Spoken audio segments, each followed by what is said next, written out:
OK，这个 keyword 是 RFK 哈，我现在来改一下我的 server program。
OK，你们可以开始丢你们的 job 了。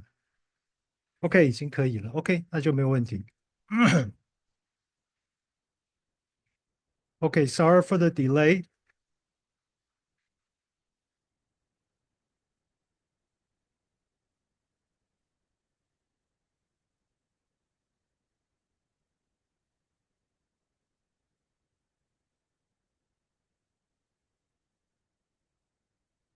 OK，我们现在开始呢，就慢慢进入到所谓I'm sorry，I should say English，right？Yeah, that's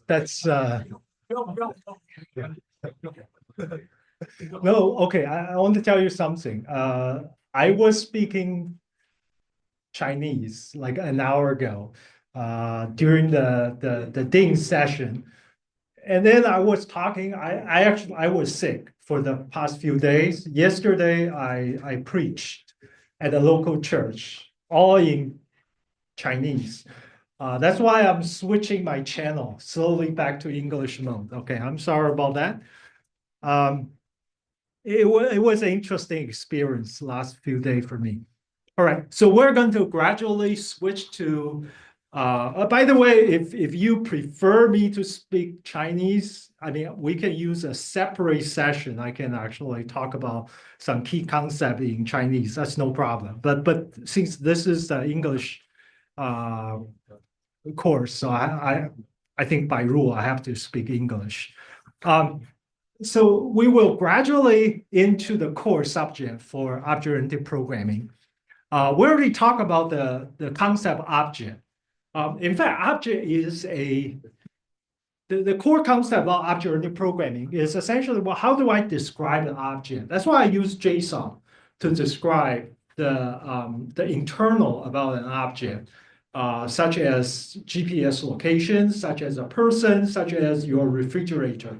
You can do whatever you want using that to describe the data portion. But now for object-oriented programming, when we talk about programming, we really talk about, well, how do I access this data? And now a few things. Now we're going to differentiate what's important in C++. That's actually beyond the data portion about the object. So I mentioned three things here, but we're going to start with the first one, which is integrity and protection. So what is integrity and protection is that, well, I describe the data. I not only want to make sure that my data represent the object I want to represent, but more importantly, I want to protect the data from the programming perspective. Okay, let me give you an example. Um, you probably go to the soda machine, right? You go to the soda machine, or they're selling candy machine. So what's the interface? Let me actually pull out a picture for soda machine. How do I get out of this? Come on. Ah, okay. Let me show you an example. I should have pulled out the picture in front of the lecture. And the machine. Google, please help me. Okay.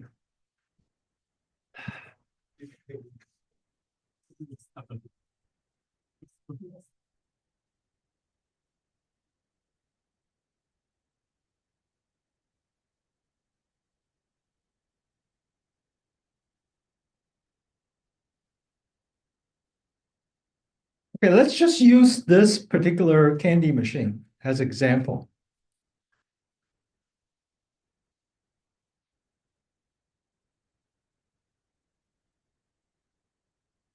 Okay, I just pulled out a picture like this. Let me see if I can make it smaller.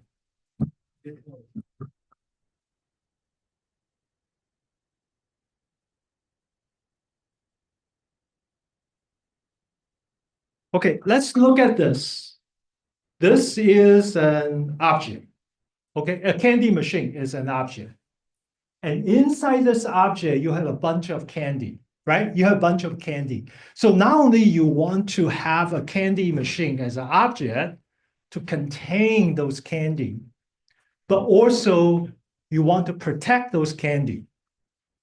What you don't want people be able to do is directly access the candy because you want to protect. It's just like you want to define an object that you put certain things into a protection mode such that you don't allow other programs to directly access the data. So that's a very important thing because, okay, I should remind you that object-oriented programming is usually not for one single programmer. The design about the whole object-oriented programming is for teamwork. We want one person define the object, and other people will be able to use the definition or the implementation of your own object.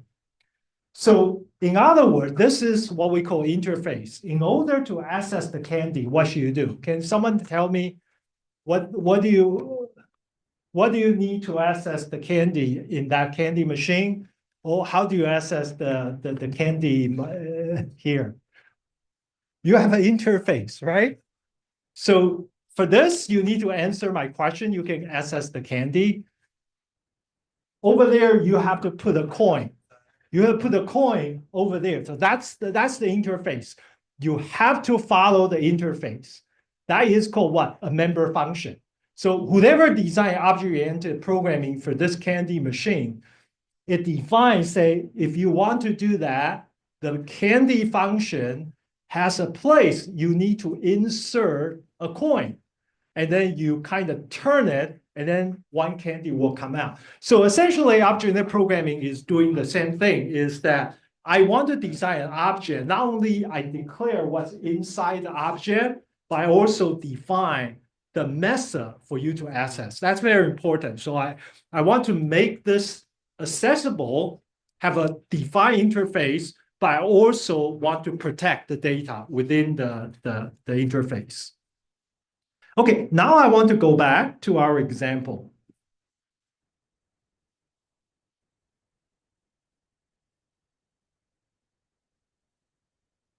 Okay, let me switch.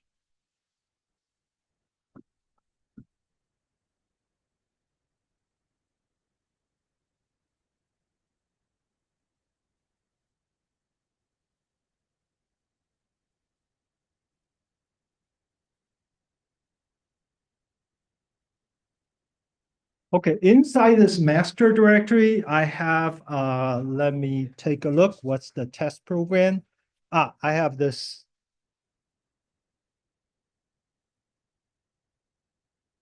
I have this program called test, thin, and the person.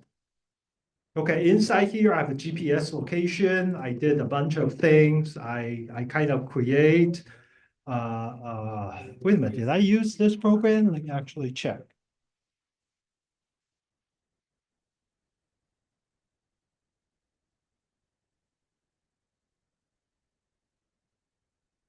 Okay, it must be makefile JSON.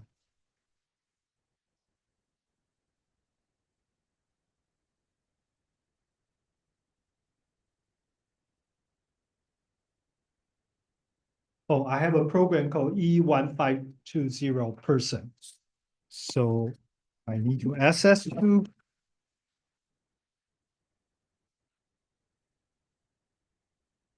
So if you take a look at this program, I have a bunch of GPS location and I define a person called person Felix. Okay, so this is a program we did before. But now let's take a look at as GPS as an example.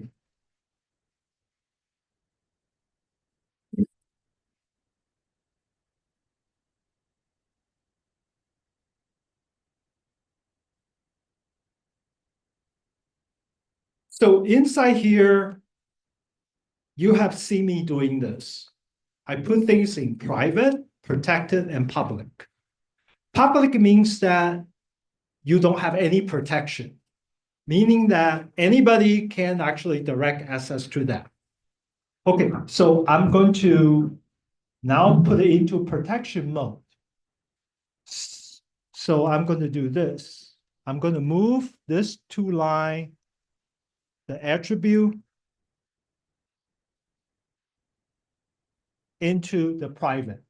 So you see, I have a 3 session of my definition. Some of them is private, some of the protection. I'm not going to talk about protected right now for a while because protected is related to inheritance. So without inheritance, protection play no role. Okay. So now I move the attribute into the private mode. So now I'm going to modify my person project. Sorry, the file, which is the source code.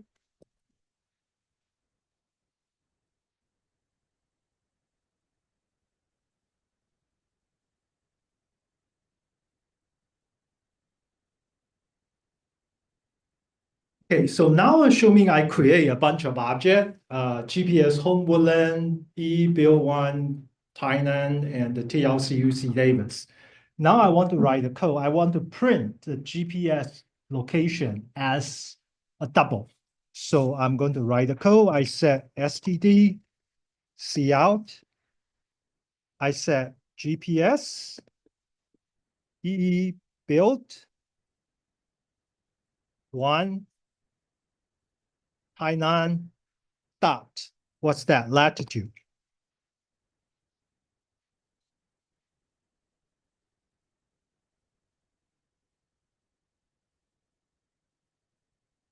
Okay, so I'm going to write this line of code. So let me tell you what I just did.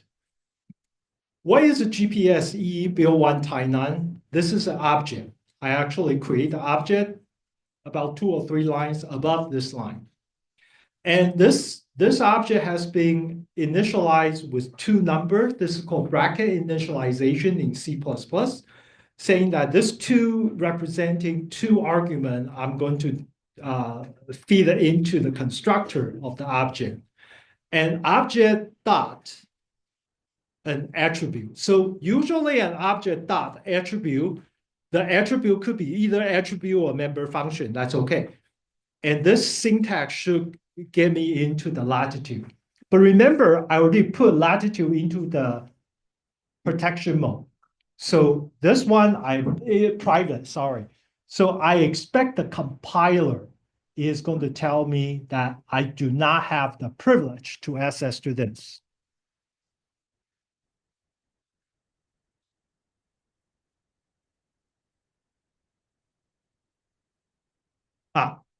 Take a look at this. Now I have a problem. Okay, I have a problem even before I have that. See, I have the other file called person.cpp. And this file, I actually got an error because I tried to directly access to a latitude. But I want to show you the other thing, which is going to be the same thing.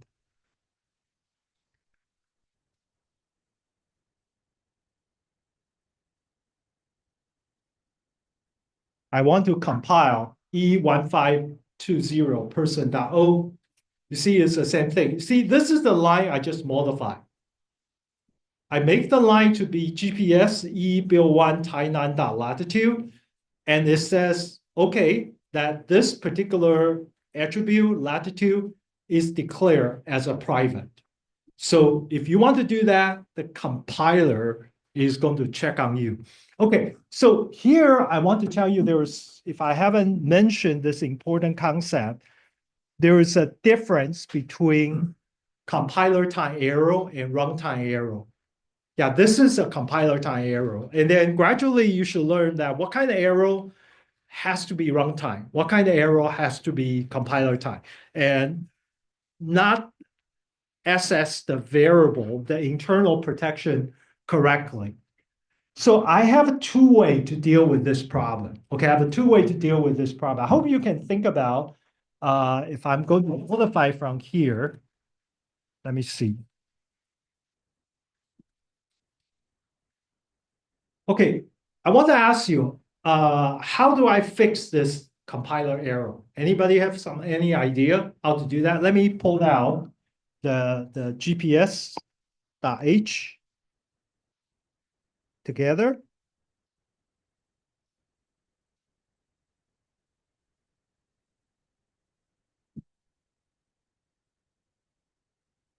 So this is a declaration of GPSDD. So how do I modify this code? How do I fix it? If you look at the code I just showed you, I actually provide a public function, member function called getLatitude. If I can actually do this, because what is getLatitude? GetLatitude is a member function that's actually access to the variable. So let's take a look at what is get. Let me fix the problem first, and then we'll see what the get latitude is working.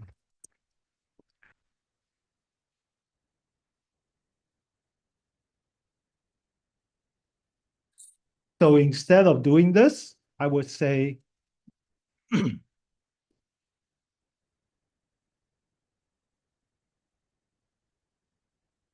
okay, let's take a look at what's the difference between these two.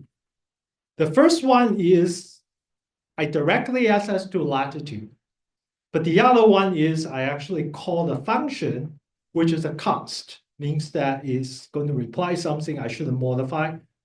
So this is a different way of access to the same information. So essentially, get latitude is a way I define for you to put a coin and turn the knob in order to release the candy. Okay, instead of directly access the candy, you have to go through this function. Okay, let's try again.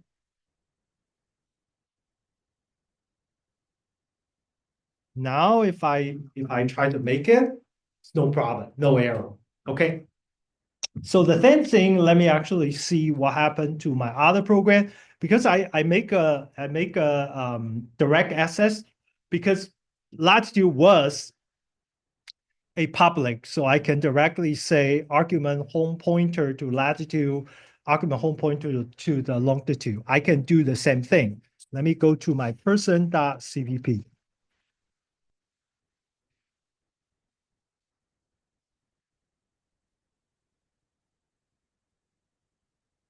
So when I have here, I can do this. I can do get. Let me actually copy it.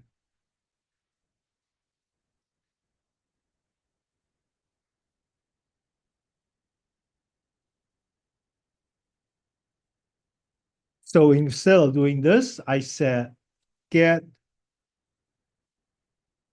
latitude, get longitude as a function. So you see that I changed this such that I call the function the similar way with the EE1520 person. Let me see, there is a other place. This place is the same thing.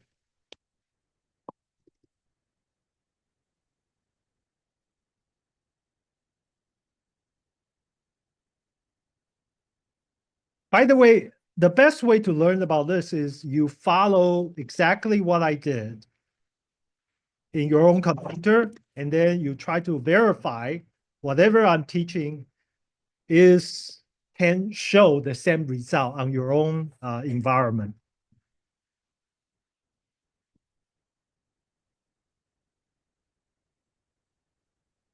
This should take care of everything. So if I do make the whole thing again, now you see everything is fine. Okay, so that is a problem because I changed to the private.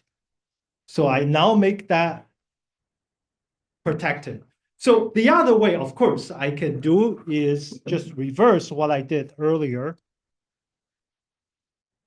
Like over here, I can just move these things back to the public mode. So whether you should protect something or not is your choice. But I want to tell you the main difference why I actually put it in the public mode. The reason I put it in the public mode is because I want to have a way to modify the value. The current design of the interface, it only have a get. Get means reading the value. But I didn't provide two extra function about setting the value. So I potentially can do this. I potentially can do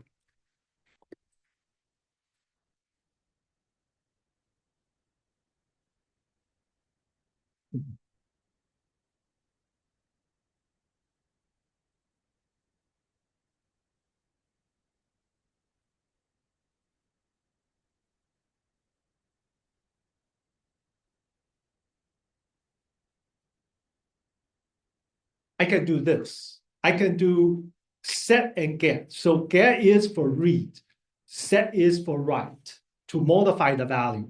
So I mean, it's really a discipline about how you want to enforce certain style. In this case, I choose not to do that, but just put it in the public because I think the object is so simple. And sometimes I want to write, sometimes I want to read. So I kind of lazy, not want to do it this way. So instead, I just move two things to the public part. In fact, I was lazy enough. I put pretty much all the object I define. I put it in the public section, which is a bad idea. Okay, by the way. So remember why we want to have a public protection, and the public is really just for the protection about how you can access to that. Okay, that's what I want to say. So now I want to go back to the get latitude, just show you a little bit. So why is get latitude implement is in GPS.cpp. So what is, oh, why did I do this? I make include, I want to make it include.h.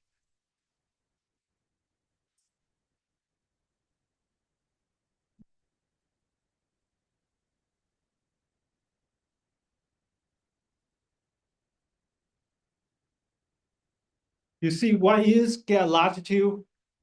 Get latitude is just return this to the latitude.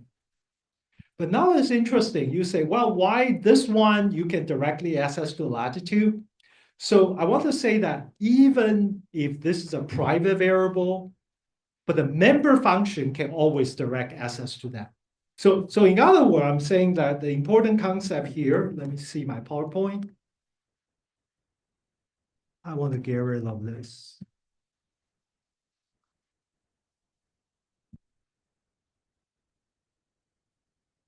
Okay, so in terms of the object have a member function to protect. That means those functions from outside of the object cannot directly go in. You have to go to the interface to do that. However, if your own member function you consider yourself, then you can actually directly access to the variable. Okay, that's the main difference. Okay, if that part is okay, any question, by the way, for the protection part?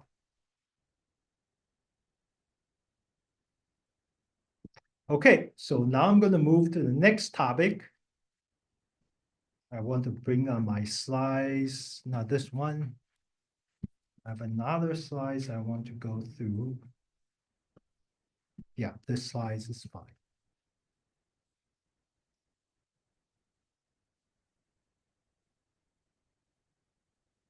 So we already covered the C++. Wait a minute, where's my slides? Oh, I'm here.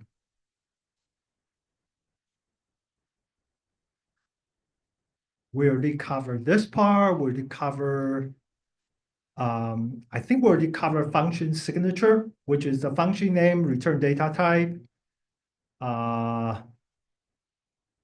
We already covered bracket initialization. Okay, I want to actually mention a little bit about bracket initialization. Just to not to confuse you too much.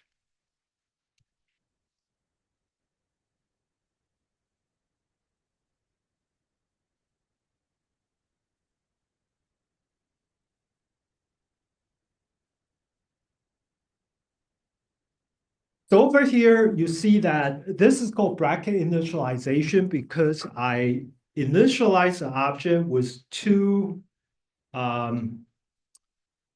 curly bracket. Okay, equivalently, I can do the following. These two are the same thing. One is older style, one is newer style. So this is a newer style, but I'm going to change the style to something which is older style about the language. I can do this as well.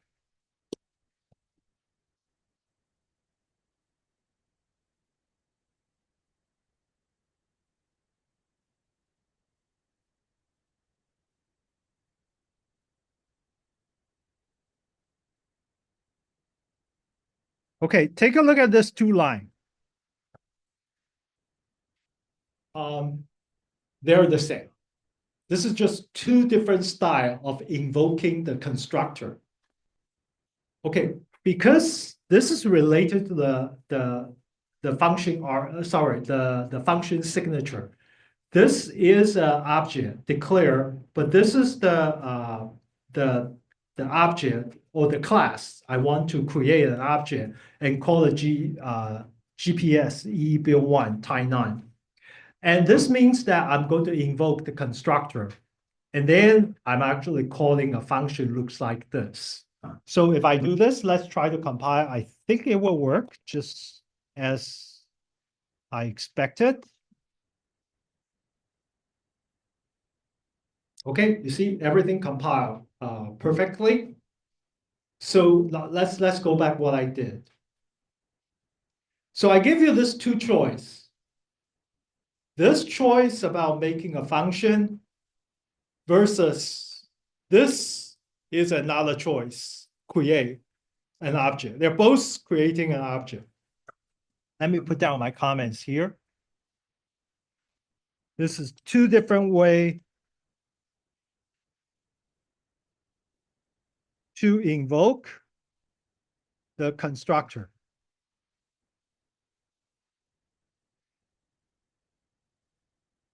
The other thing you should know is, what do I mean by invoke the constructor? Go to gps.h.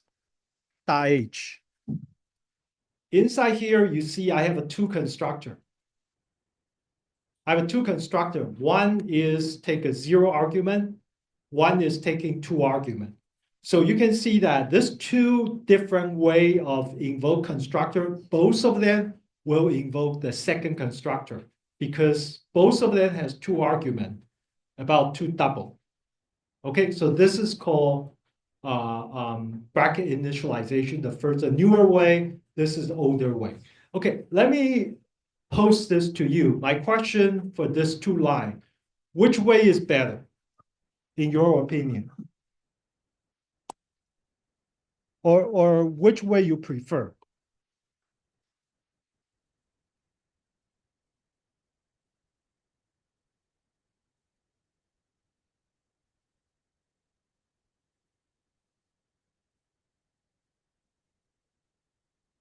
Which way you prefer? See, the reason I have to teach both way is that later when you work on other people's code, you will see both of them. That's why you need to know both. I mean, sometimes this is the problem with programmer. As a programmer, you have to use other people's code. and you don't know which one they will be doing. That's why you have to learn both way. I mean, in some sense, if you don't know how it works, you can always Google to find the answer. So it's either good or bad. You don't have to learn everything. My opinion, you can, once you're familiar with programming, pretty much you can get everything using web to get it, okay? Or use GPT, whatever.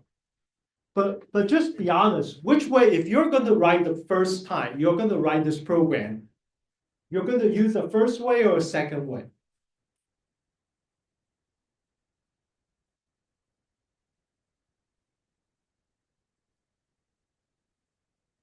Okay, I have been using the second way for a long time before they introduced the first way. But after they introduced the first way, I always use the first way. Let me actually share with you. I'm not saying this is the definite, but this is for you to think about. When I look at this style of programming, if I look at this style of programming, what's my C programmer will think? I will think that the GPS E1520 timeline is a function. Okay, it's a function, right? It's a function always come with, but this is a special case. This is not a function, this is a object. So that's why this is a little bit weird for programmer to understand. So if you look at the program the first time, your first thinking is, oh, you're calling a function. But then if you're careful, you say, wait a minute, you call a function, why you put a class here? Then you realize this is a constructor. But this is much easier, much cleaner because it's a class, and then you have a object name, and then you have what we call the bracket initialization. If you understand this, then this, you know this is an object. Okay, it will not be confused with a function. That's why I want to tell you that, okay, now we all go with bracket initialization, but you might still see other people using this first style. This is still available. Okay, good. That's the end of this topic. You can try this yourself later.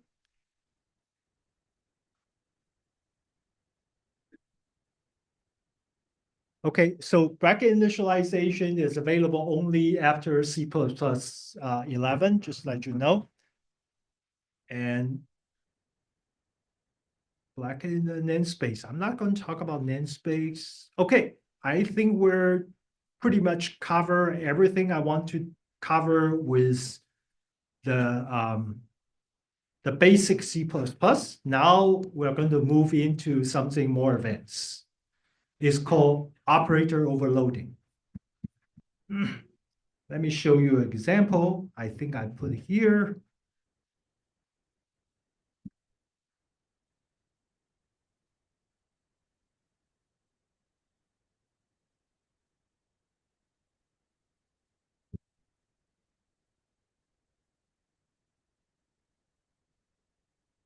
So I'm going to talk about a concept that this concept I found in C++, especially more than C++, that this is a very useful concept. Let me do one thing. Let me first make a fix. Let me modify my GPS back to the public mode.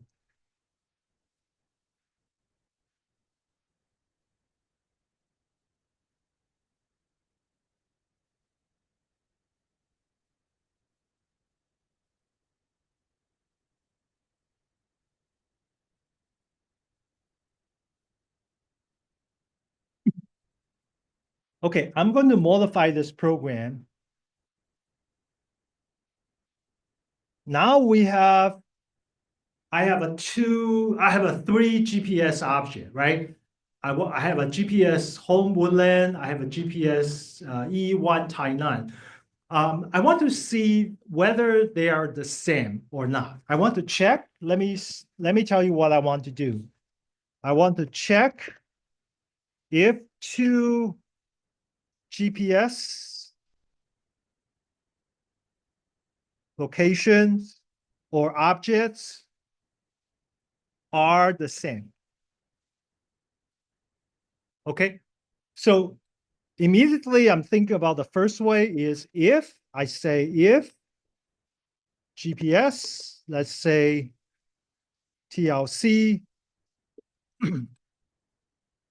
UC Davis dot latitude is equal to GPS EE built 1 Hainan dot latitude and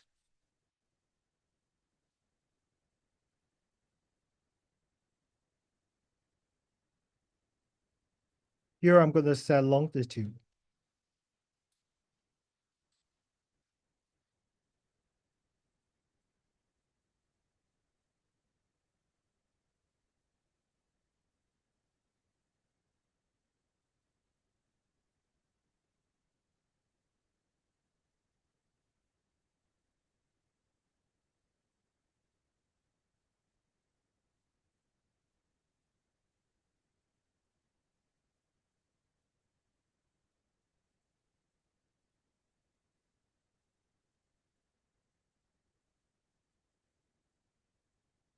Okay, look at this piece of code I did. I'm actually checking if two GPS location, which is UC Davis and Electrical Engineering Building 1 Tainan, whether they're the same location. And logically, what I did is logically, if they're the same, I have to check whether latitude is the same or the longitude is the same. Okay, so that's the basic function. Okay, any question about what I wrote here? Are they make sense about checking whether two location are the same or not, right? I probably should do this. Else,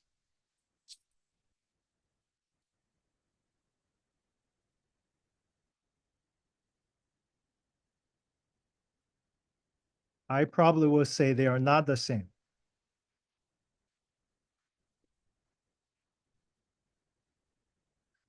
Okay, of course, we compile the code.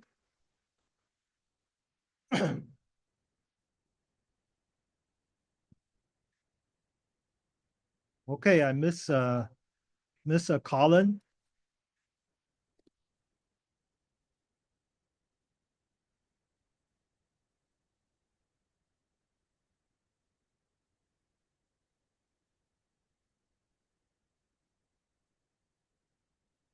Okay, if I run the code,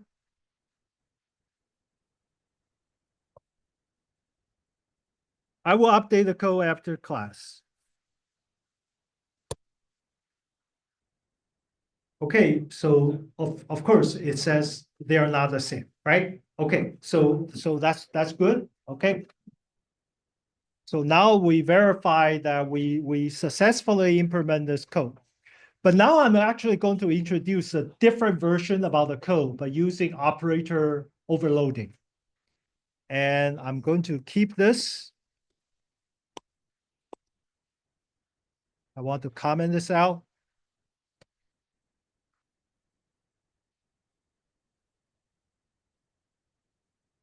But over here, look at what I did.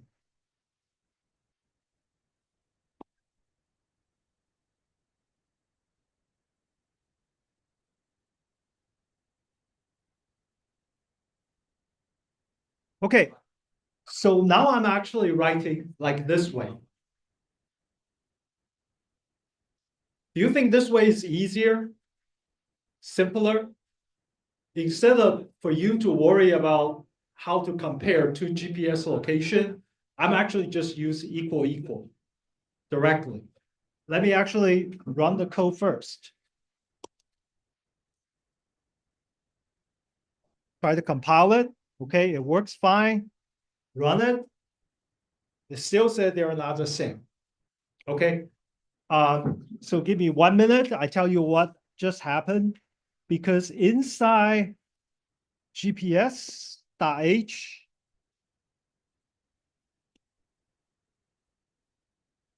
inside GPS.h if you notice, I have a one member function called operator equal equal. Okay, what is operator equal equal? It basically say, hey, I override the operator equal equal. And then such that I will allow me to define the difference between these two. So if I go to gps.cpp, you see that inside the operator equal equal, you see I'm just basically doing the same thing I did in the main program, but put those two comparison inside the operator equal equal, which we call the overloading function, and doing the same thing. And then when we write the program, it looks like I can just compare those two together. By the way, operator overloading is very powerful. Sometimes confusing, but it's very powerful. You can overload almost everything except 5 operator. JSON use operator overloading extensively, which I will tell you how the JSON library was, the JSON CPP library was implemented using operator overloading. Okay, I'm going to stop here. I'm going to see you on Thursday. Okay. Yeah. Have a good week of programming.